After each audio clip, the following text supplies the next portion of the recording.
Please join me in welcoming Erin and her panel.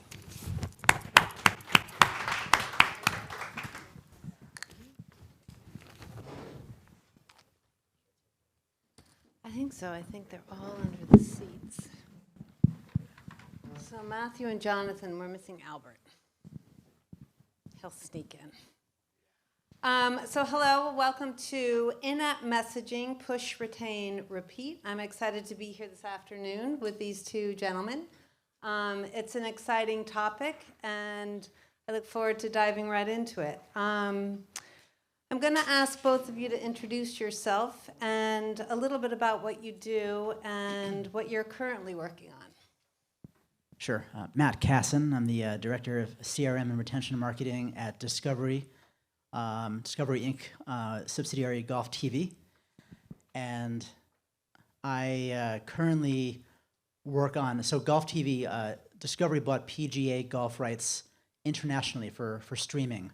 So we have a sports streaming service, which people were talking about sports streaming earlier. It's an OTT service. So I lead retention, so it's really focused on email, push notifications, surveys, and other things just to generate customer loyalty. I've worked at Google and Barnes & Noble and Nintendo before this. Nice. Right. My name is John Ofrey. I'm a Verizon long-timer, been there for 14 years. Been an incredible journey though. So right now my current role is into all of the different channels of Verizon, ensure that digital is a core part of the customer journey. That really comes down to making the customer experience easier and more simple via the digital app, the digital website. So I worked on Verizon for a couple of years at RGA, so I'm sure we cross paths. Quite possible.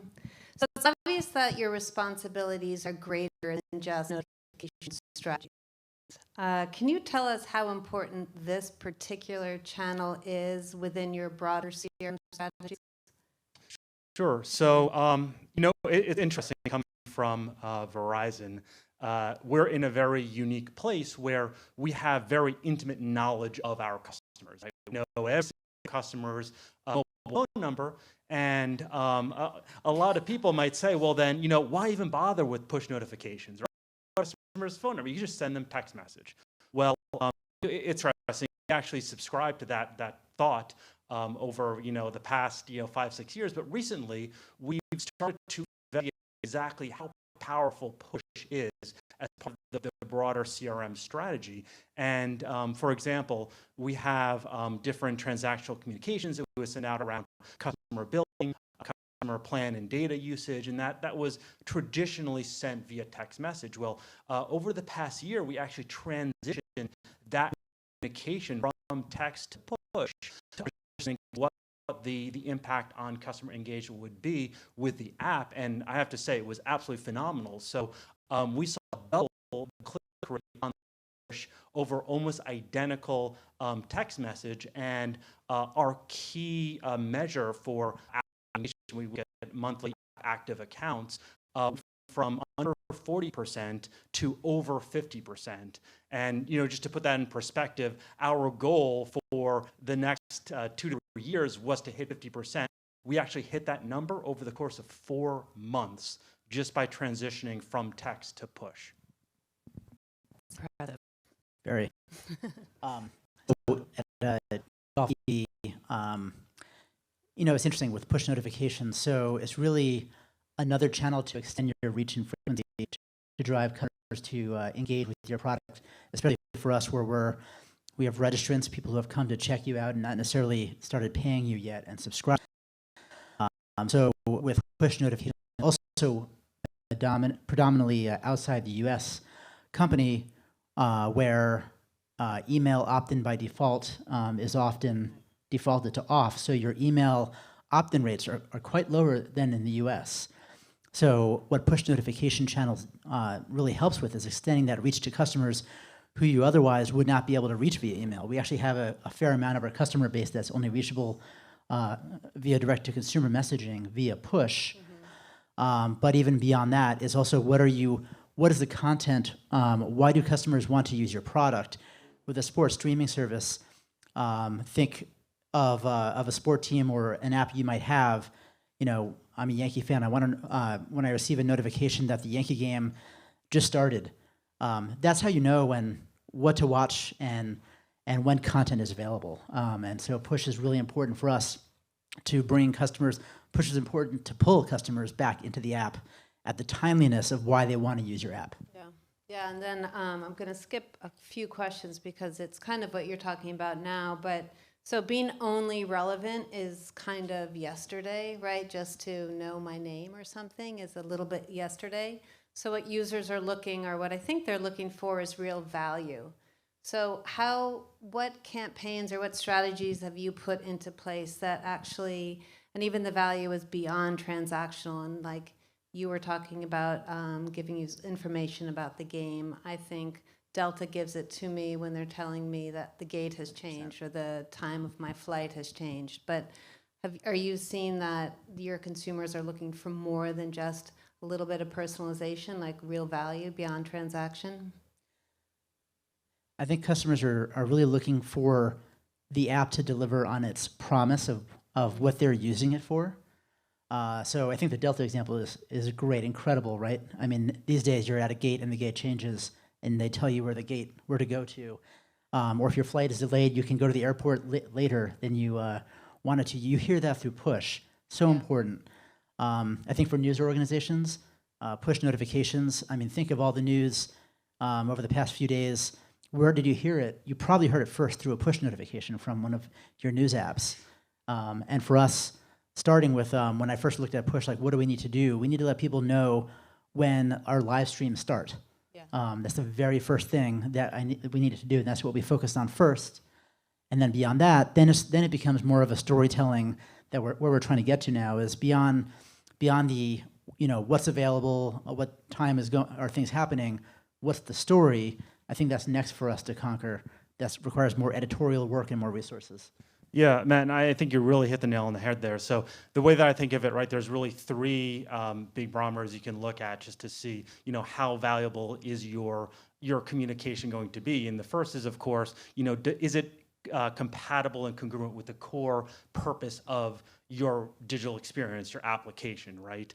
And then the second thing I would say is, does it anticipate or speak to a customer need or pain point? You look at like the Delta gate change. Well, now I'm stressed. I hear that, my flight now has a new gate. I didn't hear what that gate was. Well, good thing I just saw a push that says, okay, well, your gate is now 75. Good news is I don't even need to open my app, right? I know immediately what the next step for me is going to be. And now the amount of stress relief I have just via that one communication is immense. And that then speaks to the third thing, which is timeliness. And I think this is an absolutely important factor when you're looking at push, which is there must be critical timeliness to the message. And if that's the case, then you're going to see that that's valuable. However, if you ask yourself, this push notification, do I care when it goes out? And if the answer is, I really don't care, that's probably a little bit of a red flag that maybe this isn't super valuable for the customer either.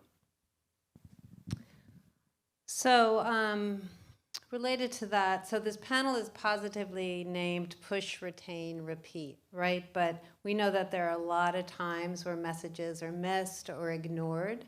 So I was wondering, do you have any tested, tried and true test and learn strategies that you've put into place, like that you're constantly measuring? Do you have any stories about something that was unsuccessful in which you measured and then you put something in place that you could talk to us about? Yeah, so it's interesting. So for my own digital organization, the big hot topic right now is optimizations, right? And we put this huge value on core experience optimization and multivariate testing. And we ourselves have taken our optimization practices from 10 iterations per month. I think now we're at like 45,000 iterations per month just by implementing AI-driven optimizations. But the thing is, you can take those same concepts and you can actually move them over to communications as well. So, one example is when we first started our push practice, we would send a push notification to our customer base around a promotion for a device.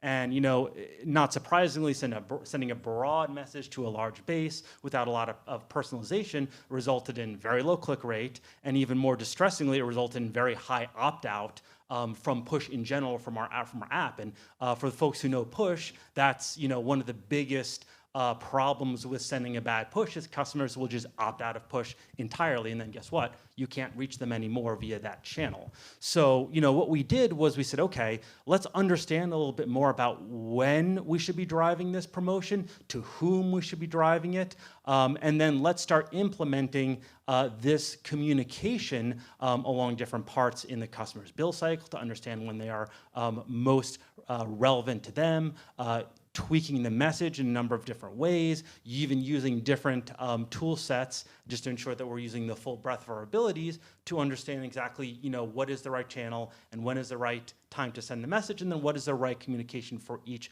customer segment. And then by going through a number of those different tests, we, combine all those different dimensions to figure out what is the best way to send that one communication. And then for future iterations of similar promos, we then doubled the click rate of those promotions. And actually, more importantly, we made the opt-out of push entirely almost negligible. Very impressive. Yeah, I think for us, really for every push campaign, I'm always looking to try to find something to A/B test to continue the learning curve every single week or campaign. So, for example, currently testing the use of emojis versus no emojis, or the length, the character count in notifications, or trying to get to the point of being able to use rich media in our notifications. We're still setting up some of our own technology as far as notifications. As far as also testing and trying to understand what can work, I really like using email as a testing ground also. I feel it's a little less drastic.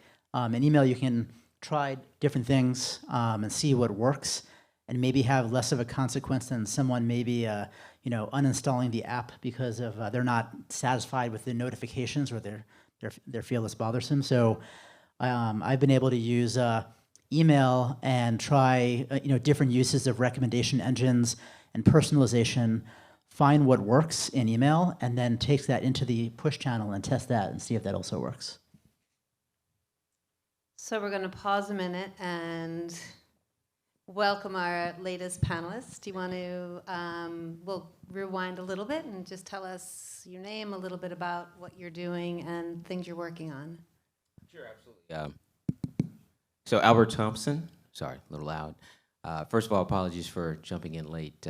So I'm the Managing Director of Digital at Walton Isaacson, full service agency. So we've, probably been in the mobile space doing a decent amount of multicultural, I'd say, for well over a decade since, I guess, the agency has been in existence. So, a lot of our focus has really been around the audience learning and understanding, just because we have specific segments that we speak to. So part of what I hope is just to give some context to some of the dynamics that we've had to sort of manage over the course of the years for our clients that have made the sort of the in-app space unique for us to really understand and dissect and sort of break down. Thank you. So we've been talking obviously a lot, and I'm sure everything you just said, you're going to flow right on in. But the next question is, so when you think about any notification strategy, what comes to mind probably first is technology and data, but particularly me being from the creative side of things, and you spoke a little bit about like when you're testing emojis or when you're testing different things, what role do you think creative, and I guess creative can be defined in every way, any way you want it to be defined, what role does creative play in any kind of notification strategy beyond really data technology and, of course, some copy?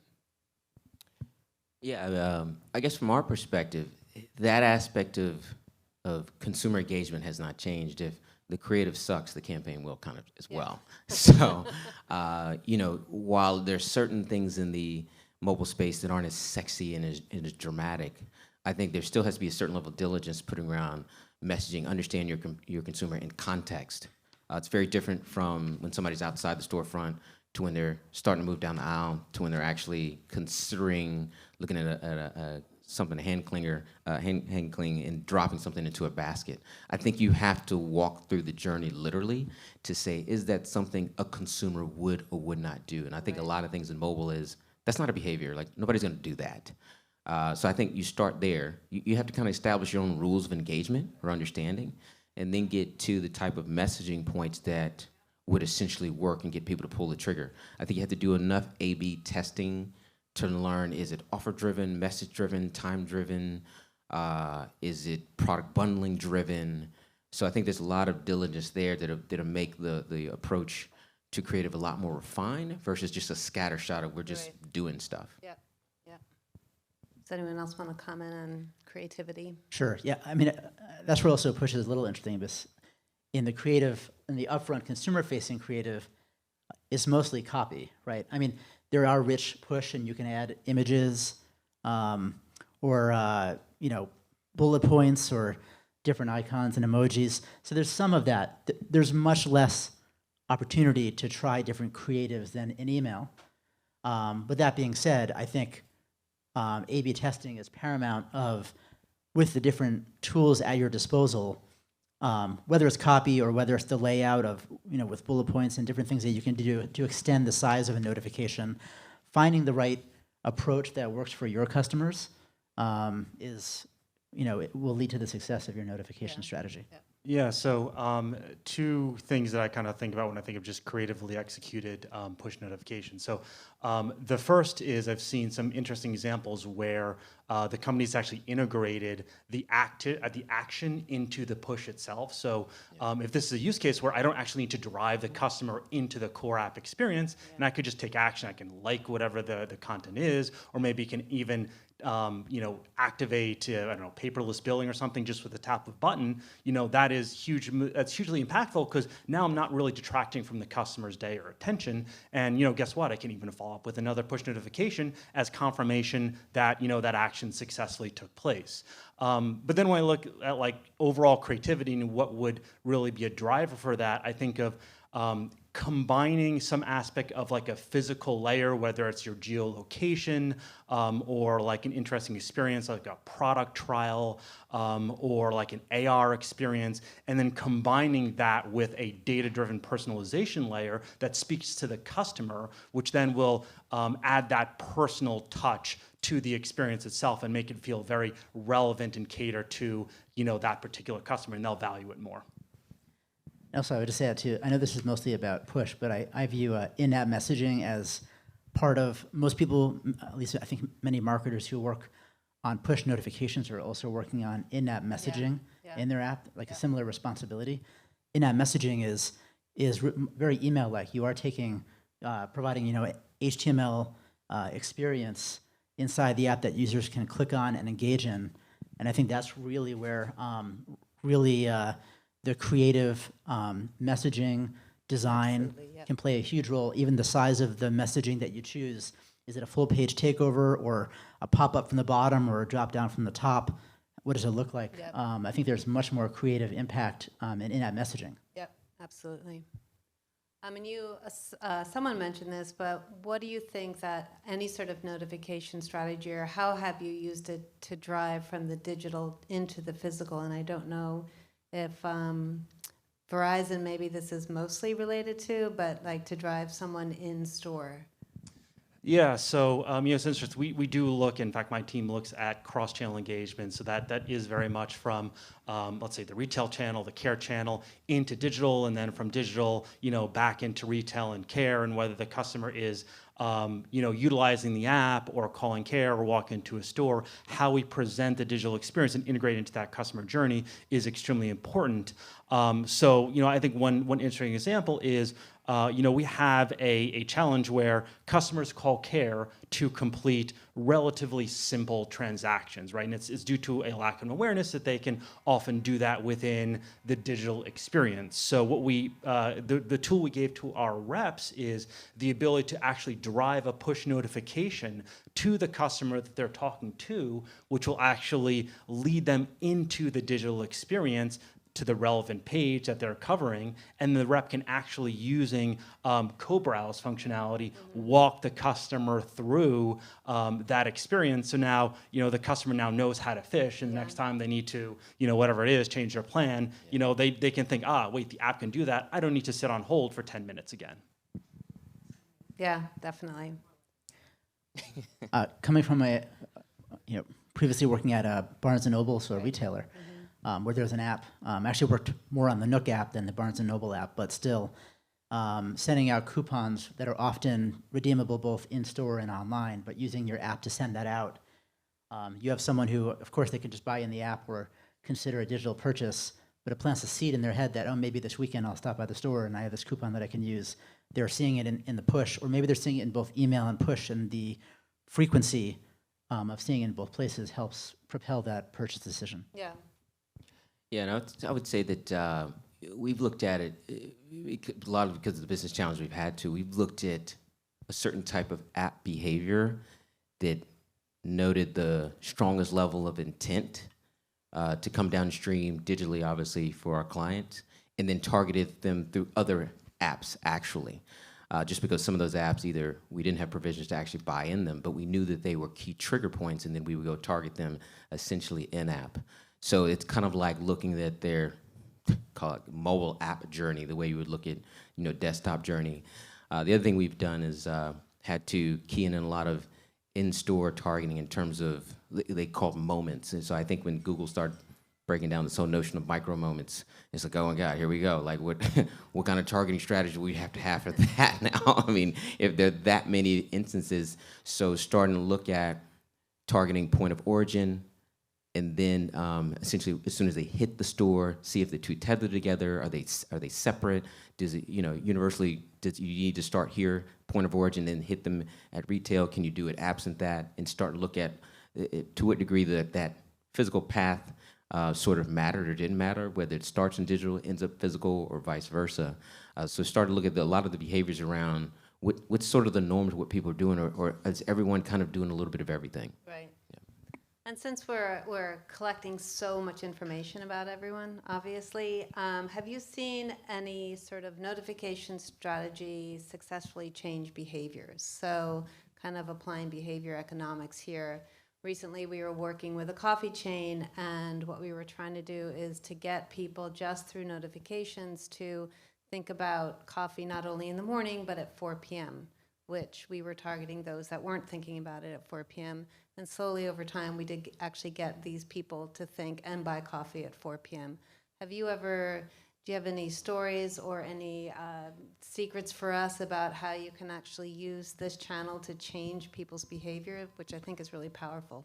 Yeah, so I think Albert touched on this, which is the concept of moments. And I think that's incredibly powerful here because by keying into the moments in the customer journey that dovetail around behaviors that you want to influence, being able to identify those most powerful moments are going to give you kind of the focal points where you can then focus your communications around. And again, looking at the timeliness of push in general, that becomes the best tool really to hit the customer with the relevant communication. So, one thing that we've been kind of looking at is the concept of reducing repeat calls to our care centers. So, we have customers that will call in, they'll get the help they need, some kind of transaction, and they'll hang up the phone, and then 24 hours later, they'll think, oh, well, I wasn't sure if that was correct, or maybe I'm a little confused what the outcome was. Maybe I need to call back and just make sure that, I made the right decision. So then they would call back and we'd have, 24 and 48-hour repeat calls, in the double-digit percentages, which is obviously not what we wanted to do. So we turn that into a key moment where we can send a push notification. We're actually trialing this right now, which basically not just engages the customer with digital, but also with the brand by saying, hey, we appreciate you calling to care. Hopefully that we're able to take care of your need. If you have any more questions, click here to open up the Verizon app, and then we will link them into the digital assistant, which would then be able to provide personalized solutions based on whatever it is that they need. Yeah, it's interesting. What we've seen is, because we do in-app audio targeting as well as more standard display, or even some of the notification side, is the immediacy of behaviors visually when they see a notification or an ad. It doesn't really exist in audio, but the recall is stronger. It's like a latency period. So audio, they remember hearing it, and then they show up later. But for the more display formats, they either do it then or they don't do it at all. So we've looked at what that means in terms of how we balance the two as sort of, let's call it media mix options, knowing what behavior is just not going to happen. And again, that gets to that thing of you can't treat audio like you would anything that's in display format, because the human behavior is just not the same. So now we have to plan around what it needs an immediate response, because it's very much timed, and then what can have a latency period because the window of purchase is essentially much longer. I think the other thing we found out is human behavior has very deep-rooted, what I call conversion behaviors. They like to use their go-to shopping app. So part of what notifications can do is, if you're partnered with another one, is get them to rely on, you use a different one or use more, because certain offers now come through that app. So maybe it's not Shopkick, maybe it's another one. So that's the other power that notifications do. It's like, well, I gotta be in this lane because these are gonna be the bennies that come with it, versus what I've just kind of stuck to over the years because it was the first one, it was easiest. So I think that's the other thing we're starting to look at, is can we move people over to a different conversion path? I think notifications are really useful for apps that really have a customer journey as like the heart of the app. So for example, I feel like on the one hand, if it's not personalized notifications, you have to be very careful of how often you're sending it, because otherwise you may have negative results like app uninstalls. An email, you don't want to send necessarily too many emails, or an email at each step of a process, because that's a lot of email. You might get unsubscribes or people ignoring your emails over time. But with notifications, if it's personalized, to give the example, currently we're in the middle of fantasy football season here. So if you look at your, say, CBS or ESPN apps, you're going to get notifications of, make sure you set your fantasy lineups. Your waiver wire is starting. There's a deadline for this tonight, or the kickoff for your first game is happening. All these things are absolutely necessary for the top premier, apps in that business, using push notification, not email, to lead customers through that journey, because that's how you really reach and have the immediate, okay, here's news that I need to act on right now. Thank you. And I think we're almost out of time, so I want to make sure we do save some time in case someone has questions out there. Is there any questions? I have one question about push notifications. Is there ever a negative time to send push? For example, if someone's watching a sports game and they're like DVR and like they're 5 minutes behind, and all of a sudden you get a push notification on who won.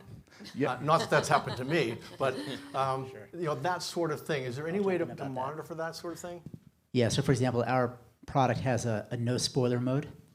In the product, just internationally around the world, some people are in countries where they really can't watch it live. They wake up and they want to watch it as if it was live, but it's on demand.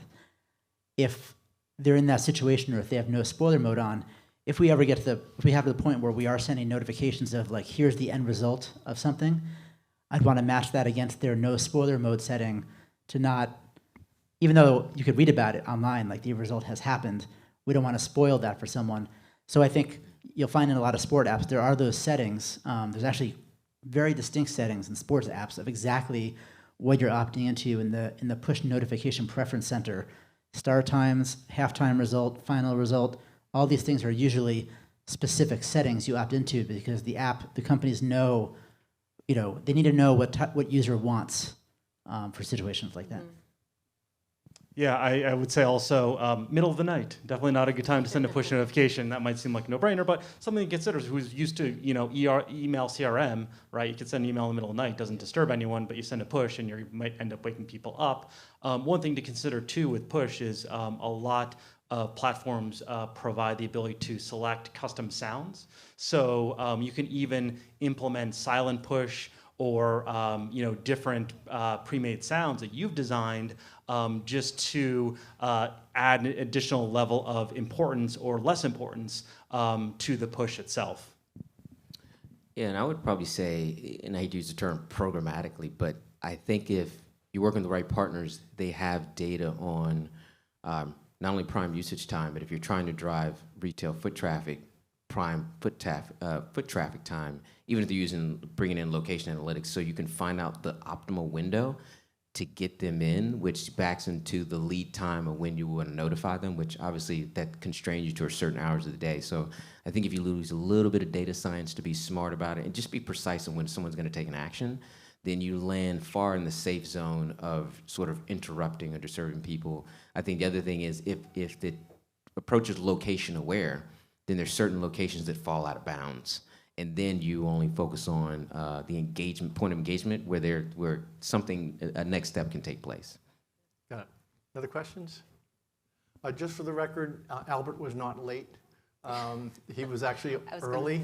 say Because of the program modification, we ended up starting early. So our apologies to Albert. Thank you. Thank you all very much. Great panel. Yeah, thank you. Thank you very much.